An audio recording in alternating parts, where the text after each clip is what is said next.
Brainy Dose presents 10 Subtle Signs Someone is Uncomfortable Around You.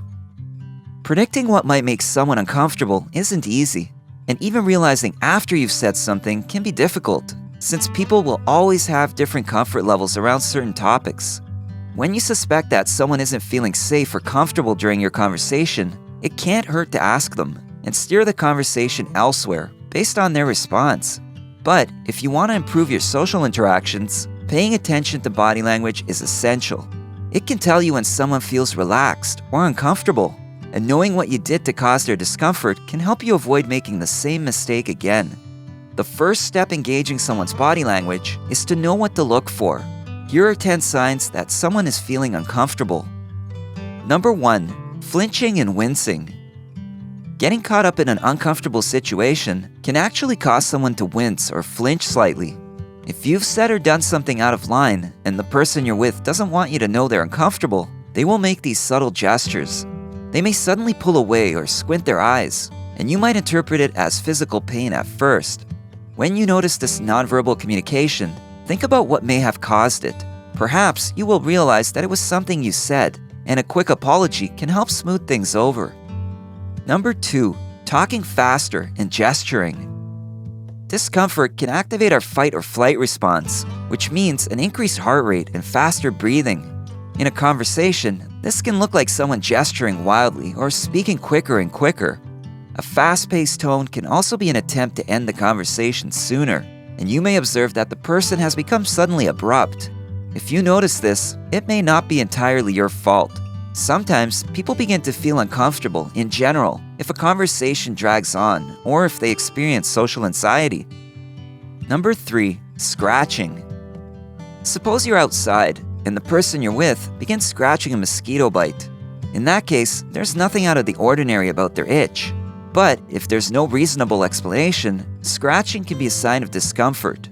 Pay attention to this body signal, especially if it comes after you've said something. Scratching around the ears, in particular, is often a sign that someone disagrees with you, but doesn't want to verbalize their thoughts. Number 4. Nervous laughter. Nervous laughter is incredibly common and often pops up during awkward and uncomfortable moments. Inappropriate giggling or laughter can help people relieve tension and cope with discomfort. If you want to know how someone feels around you, pay attention to whether or not their laughter is genuine or nervous. Number 5. Breaking eye contact. When someone feels disinterested, overshadowed, or uncomfortable during a conversation, they might find reasons to look away. Frequent glances over your shoulder or at their phone can signal that they'd like to get out of the situation.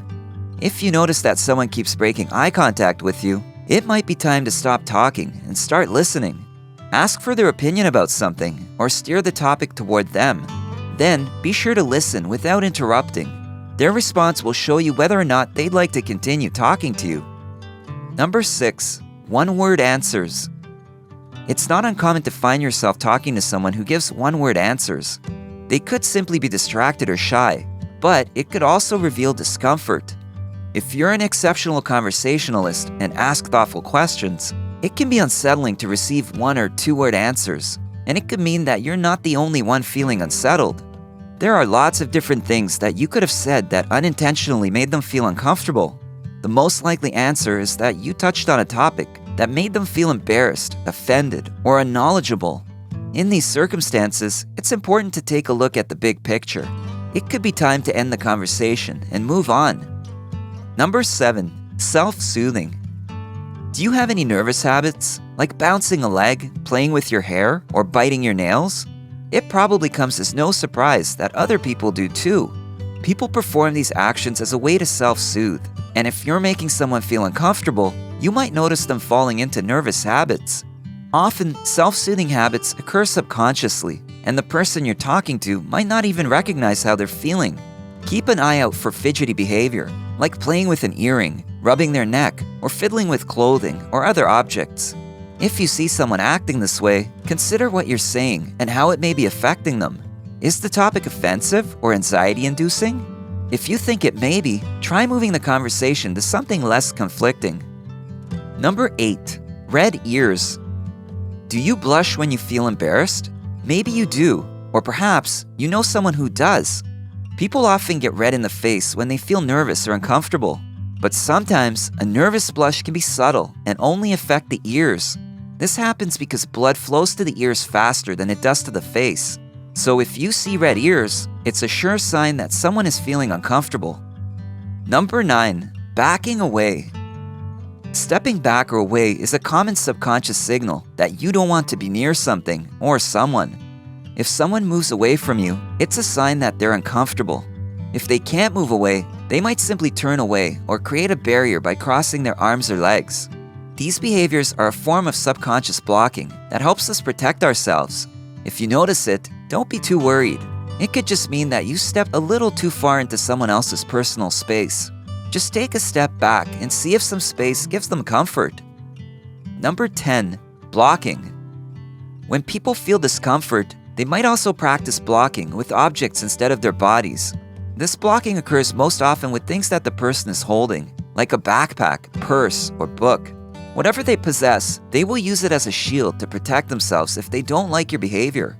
Keep in mind that blocking is subconscious, and don't take it as a personal affront. Instead, use it to observe the other person's feelings and gauge how they feel about what you have to say. And while you can't control someone else's reactions, you can try your best to help them feel safe and comfortable. When it comes to determining how someone else feels, nonverbal cues are the next best thing to just asking. Sometimes, people feel uncomfortable because of their personal beliefs, experiences, or biases. And if you don't already know their specific triggers, it's nearly impossible to guess how they'll react. If you notice that you're the source of some level of discomfort, most of the time, all you need to do to make someone feel better is give them some space and an apology. Keep in mind that other people's emotions are not your responsibility, and making others feel comfortable isn't always the best or right thing to do, especially if they have a problem with your self-expression or authenticity. Be mindful of how you influence other people's emotions, but never at the expense of being true to yourself. Can you remember the last time you made someone uncomfortable? How did you handle the situation? Share your thoughts and experiences below. If you enjoyed this video, give it a thumbs up and share it with your friends so we can keep making them. For more videos like this, hit the subscribe button and remember to click on the notification bell. Also, be sure to check out our other videos as well. Thanks for watching.